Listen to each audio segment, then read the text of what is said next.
and welcome back to my channel. If this is the first video that you are watching, hi, my name is Sim and I'm a South African that is currently living in Scotland, and I've been living in the UK for about 16 months now. Having gone through the process myself of moving to another country, I know that it can feel very daunting, but it's also an amazing experience and an adventure, so don't let the challenge put you off from actually following through with it if it is something that you really want to do. Because I know it can be a bit scary and there is so much to think about when you're going through this whole process, I want to create some videos here on my channel with some tips from my personal experience to share that with you guys that will hopefully help you along the way. In today's video, we are going to cover 8 things to do before you immigrate. As I mentioned before, I moved from South Africa to the UK, so this is specific to that experience. So if you are also moving from South Africa to the UK, this will probably be most applicable to you.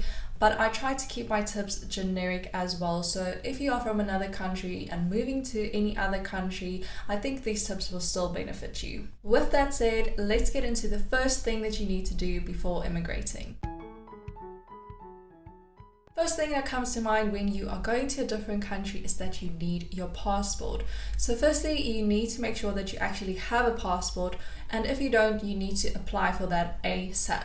If you already have a passport, you need to check when your passport is going to expire. South African passports are valid for 10 years, so if you just received a new passport, you should be fine.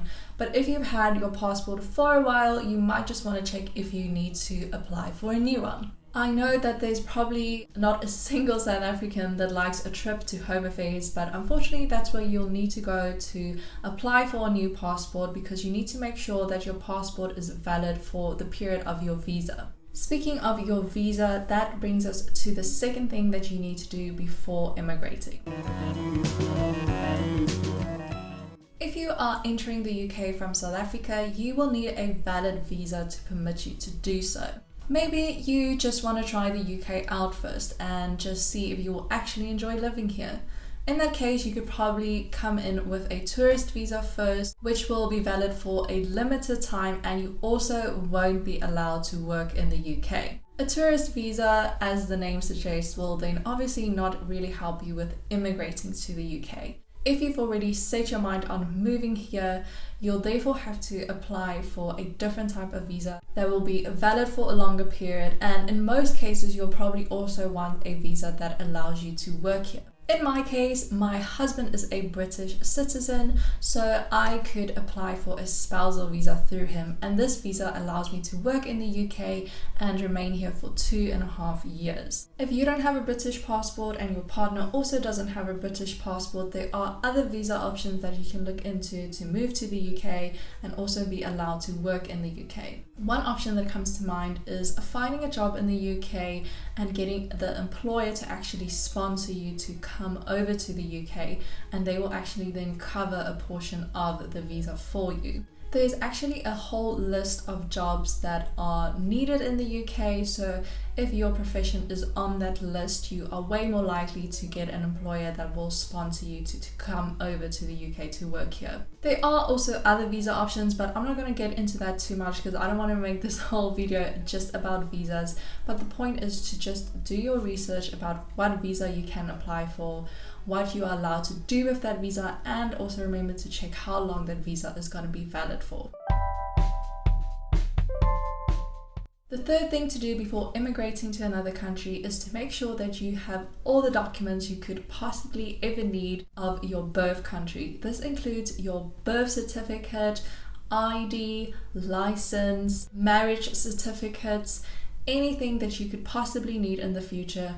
Make sure you have that with you before you leave the country, because you don't want to be in a situation where you might need it when you're overseas and then you have to plan a whole trip just to come back to South Africa or your home country just to get that one document. One thing to note about your marriage certificate is that you have an abridged marriage certificate and an unabridged. Make sure you also have an unabridged marriage certificate before you leave the country, because when you get married you only get the abridged version. To get the unabridged version, you will have to go to to our favorite place, Home Affairs, and apply for the unabridged certificate there, and then it takes a few weeks before you can go back and collect it. On the topic of documents, one very important document if you are planning to drive overseas in the UK is your driver's license. One thing that's quite helpful is that you can actually drive with your South African license in the UK for 12 months after becoming a resident here. 12 months is quite a long period that you don't have to exchange your license for, so if you're maybe still just wanting to try out the UK and not completely commit to staying here yet, that is a really nice option to keep your South African driver's license. But before you leave South Africa, make sure that your driver's license is going to be valid for the whole period that you are here, because you don't want to risk the driver's license expiring while you're over here and then you maybe have to go do another driver's license test. The other option is, of course, that you can exchange your South African driver's license for a UK driver's license, but you will have to make that exchange before your South African license expires.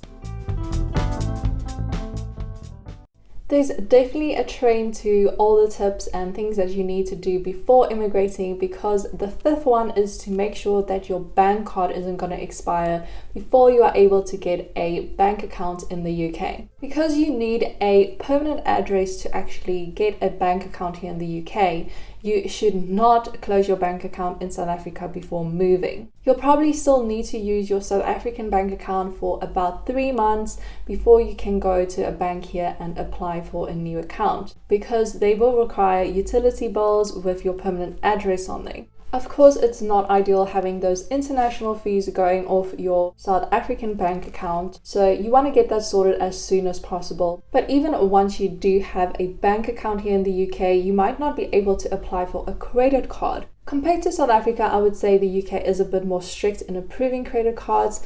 And even though it's not good to live on debt, it is always nice just to have a credit card as a backup in case of emergencies. So even if you have your UK account open, you might want to keep your South African account open as well, just so you can use your credit card until you can apply for one here.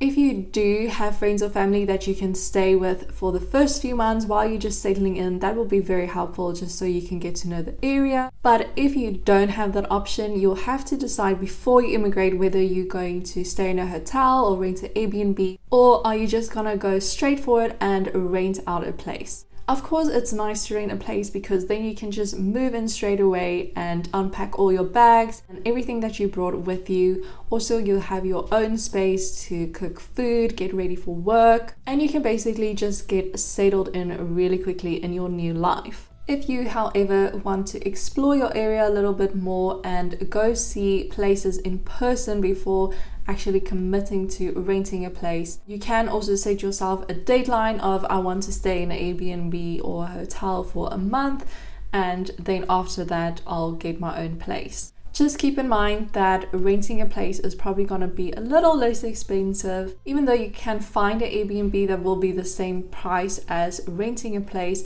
the Airbnb is going to be probably a lot smaller. You'll probably have to share with someone, whereas if you get a private Airbnb, it's definitely going to be a lot more expensive than renting a place. But personally, I do think it's a good option to just stay in an Airbnb or hotel for the first month or so and then decide where you want to go, just because it is better to see a place in person before you actually commit to renting it for 6 months or even a year.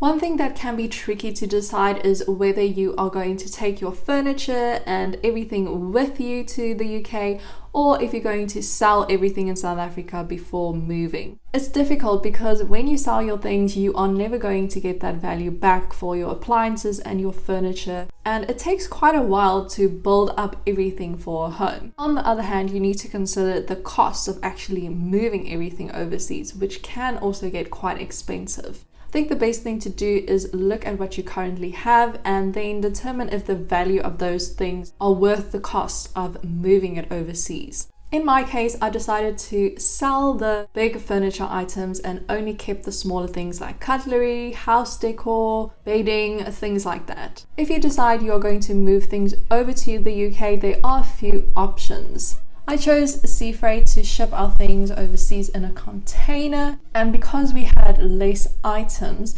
we could use a shared container. The other option is to get your own container, but that is a lot more expensive than using a shared container. The downfall of using a shared container is that you have no control of when it's going to be shipped out because they need to wait for the container to be filled up first. So if you want to make sure that your things are going to be shipped on a specific date and be delivered on a specific date, the shared container is probably not a good option for you. But if you are okay with being a bit more flexible with that, you will save a lot of money by using a shared container. The last thing you need to do before immigrating is to cancel all your bills and utilities. It is honestly a mission cancelling anything from the UK, and also it's a lot more expensive to phone South Africa from the UK. So if you're not able to just do it online or on email and you actually have to get in contact by phone with the company, it's just gonna save you so much hassle if you just do it while you are still in South Africa. This includes things like your Wi-Fi, because why do you need to keep paying for Wi-Fi if you are not going to be living in South Africa anymore?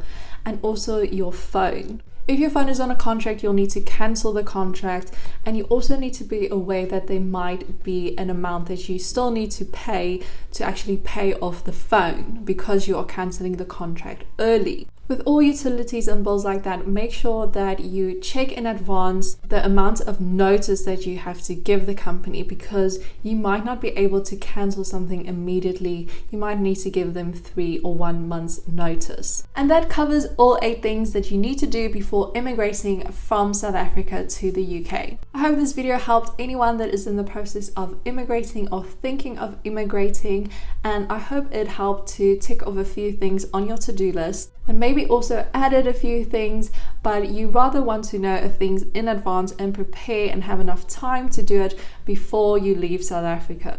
If you found this video helpful, please remember to give it a like down below, because that just helps my channel to grow and I would appreciate that so much. And if you want to see more tips like this, also remember to subscribe to my channel. Thank you so much for watching, and then I'll see you guys in my next video.